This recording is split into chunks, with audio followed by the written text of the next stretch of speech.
A good working dog isn't going to complain when something's bothering him. He'll just push through it, staying right by your side, even while his skin is driving him crazy. That's why you have to pay attention. You'll catch him chewing on his paw at night, scratching a spot behind his ear until it's raw, or you'll notice that sour, funky smell coming off his coat. It breaks your heart because he's family, and you just want him to feel better. Now, the pet industry will try to sell you a ton of expensive bottles, pills, and drops for this, and sure, some of them have their place. But the older generations of farmers managed to keep their dogs in fantastic shape with shiny coats and healthy skin, using almost nothing but basic kitchen staples and simple common sense. Today, I'm going to walk you through those traditional methods for maintaining your dog's skin and coat. And I'll give it to you straight. I'll tell you exactly what these home remedies can actually fix, and when you absolutely need to call a real veterinarian. I come from a long line of folks who have farmed the same land for generations, and we've always had working dogs keeping us company and helping with the stock. Let me be 100% clear right up front. I'm not a vet. I don't pretend to be one. What I'm sharing is just the practical, everyday care a farmer gives their dog to soothe the minor irritations and nourish a healthy coat. If your dog is constantly itching, has deep, open sores, or is genuinely suffering, that's a job for a medic professional. Serious issues like long, deep infections or severe allergies aren't going to be cured by anything in your pantry. Doing the right thing means getting them professional medical help. Keep that in mind as we go through this, because it's crucial. I actually put all of my family's traditional methods into a comprehensive online guide, but we're going to cover the core essentials right here. When I was a kid, we had this great black and white dog who helped herd the cows and spent his nights sleeping on our back porch. I loved that dog more than anything. One summer, he started scratching him until he was totally raw. He was miserable, and his fur looked incredibly dull. I was so worried about him. But my dad didn't rush out to buy some expensive treatment. He just examined the dog closely, started feeding him a bit better, giving him some good, healthy animal fats, gave him a cool oatmeal soaked in the wash tub, and made sure he was brushed out and cleaned. Within a few weeks, that dog's coat was practically glowing, and the scratching had basically stopped. But I also clearly remember another time when a different dog of ours came down with something my dad knew he couldn't fix. He didn't let his pride get in the way. He took that dog straight to the vet, telling me that it's no act of kindness to let an animal suffer just because you're too stubborn to ask for help. Both of those lessons stayed with me. The value of practical home care for everyday problems, and the wisdom to recognize when an issue is out of your league. Let's start with how to give your dog some immediate relief when they're actively itching, because stopping that misery is your top priority. If your dog has chewed one specific area raw, what people usually call a hot spot, it's going to look red, angry, and damp from them stripping the hair away. Take a little bit of plain, unrefined, rub it on the spot. It cools the skin down, soothes the serration, and forms a clean, protective barrier. And if your dog licks it off, it's totally fine. It's just a safe, healthy fat. Now it's not magic, and it won't fix a deep-rooted problem. But for a minor, early-stage itchy patch, it's a fantastic comfort. Try to carefully trim the hair back from around the sore first. A hot spot needs to breathe and dry out in order to heal, and the trapped moisture under matted fur just makes it worse. Watch it closely, though. If the spot keeps spreading, oozes a lot, or doesn't calm down within a few days, skip the kitchen cures and call the vet because it might be affected. If your dog is itching all over and their skin is red, flaky, and uncomfortable, the classic remedy is an oatmeal bath. Grab some deep breakfast, absolutely no sugar or flavorings added, and run a cup or two through a grinder or blender until it's a fine dust. Draw a bath for your dog, but here is the most critical part. The water has to be cool or just barely lukewarm. Never use warm or hot water. Hot water draws blood to the surface and makes the inflammation and itching infinitely worse. Stir the oat dust in the cool water until it turns milky. Put your dog in and use a cup top. Pour that milky water all over their coat. Let them soak for a solid 10 minutes. The oatmeal leaves a calming, protective film on the skin that pulls the heat and itch right out. Afterward, gently pat them dry with a towel. You can do this every couple of days while they're having a flare up, clearing up smelly paws and ears. Sometimes a dog gets that funky, yeasty, corn chip smell in the damp, warm spots like their paws or ears, accompanied by a lot of itching. You can mix up a very weak solution of apple cider vinegar, cut by at least half with warm water, and gently dab it on with a soft cloth to freshen things up. The mild city creates surfer yeast. Pay close attention to this warning. Never apply vide de soothe to skin that has been chewed open, is raw, or is bleeding. Vinegar is an acid. It will burn like crazy on an open wound. And if the ears look terrible, if they're bright red, foul-smelling, and painful to the touch, that's a full-blown ear infection that needs a vet. After you wipe down whole skin, dry the area thoroughly because yeast thrives in moisture. Boredom, chewing.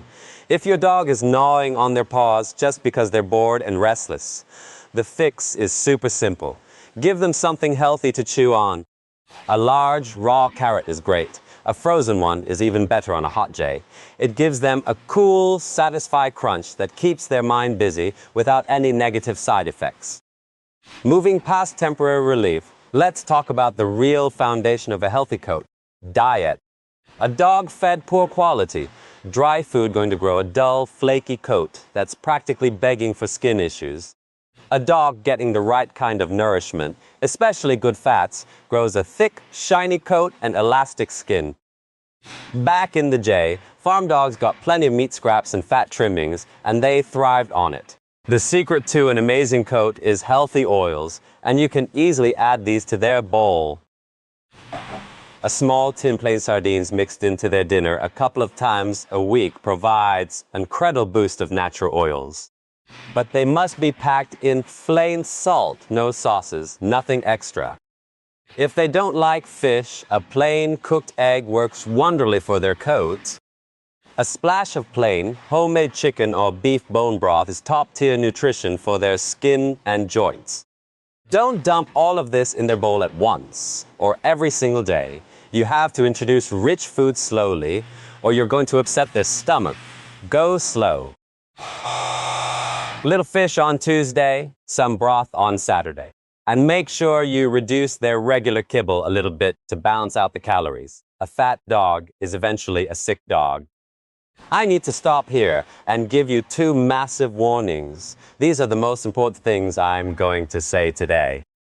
When you make bone broth for your dog, use plain bones and water. That's it. Never use store-bought broth meant for humans, and never season it.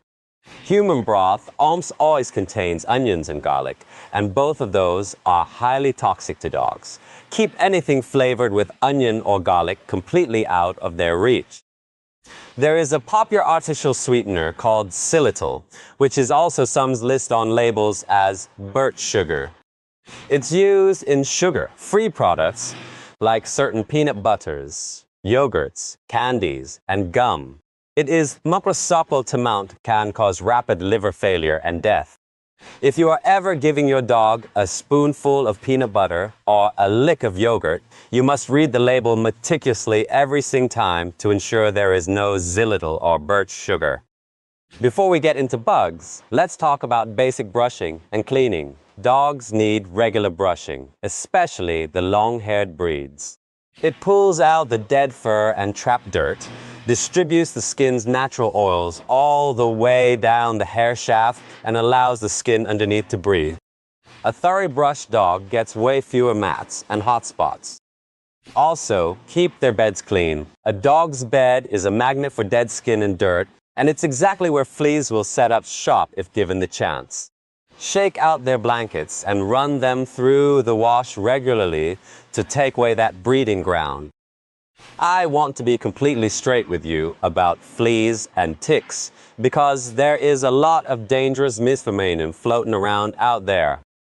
You'll constantly hear people claim that if you feed your dog certain things, like vinegar, brewer's yeast, or even garlic, it alters the taste of their blood and acts as an invisible shield against parasites.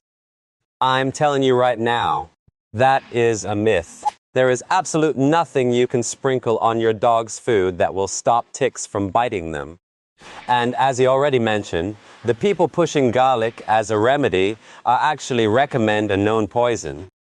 Ticks are a massive threat. They transmit serious, life-altering diseases like Lyme, which can personally disable a dog and easily spread to humans.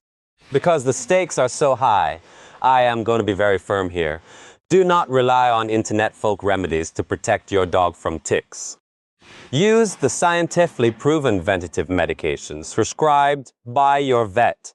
Always run your hands over your dog after they've been in tall grass or brush and pull any ticks you find immediately. Now, good diet, regular brushing, and clean bedding do make a dog a less attractive host for fleas. If you suspect fleas, running a fine-toothed flea comb through their coat and dipping the captured bugs into a bowl of soapy water is a great traditional way to manage the population directly on the dog. Washing their bedding in hot water and thoroughly cleaning your floors is the only way to break the life cycle in your house. But again, none of this replaces proper tick prevention. The reason you hear so much conflicting information is pretty simple economics. There's a massive amount of money to be made off anxious pet owners. On one side, big companies want to see you ultra-expensive specialty shampoos and premium medicated kibbles. On the other side, influencers want to sell you their miracle pantry powders for views and clicks. The honest truth sits right in the middle, and nobody makes a dime off it. Dogs just need good, straightforward nutrition, a clean living space, gentle relief for minor itches, professional medical care for real illnesses, and scientifically proven tick prevention. I'd love to hear from you guys in the comments. What skin and coat issues does your dog struggle with the most? Are you dealing with dry skin, flaws, or a dull coat? Let me know what practical methods you use to keep your pets healthy. Also, let us know what part of the country you're watching from and how bad the tick situation is in your area right now. That's really helpful information for everyone to share. In an upcoming video, we'll be looking at the traditional ways to manage working barn cats, how to naturally keep a few good mousers around to protect your feed from rodents without ever relying on toxic poisons. Learn English doesn't ask for much. They just need decent food, a dry place to sleep, a gentle hand, and proper care when they're sick. In return, they'll give you more loyalty than most humans ever could take of animal just requires common sense, good nutrition, and knowing when an issue is out of your depth.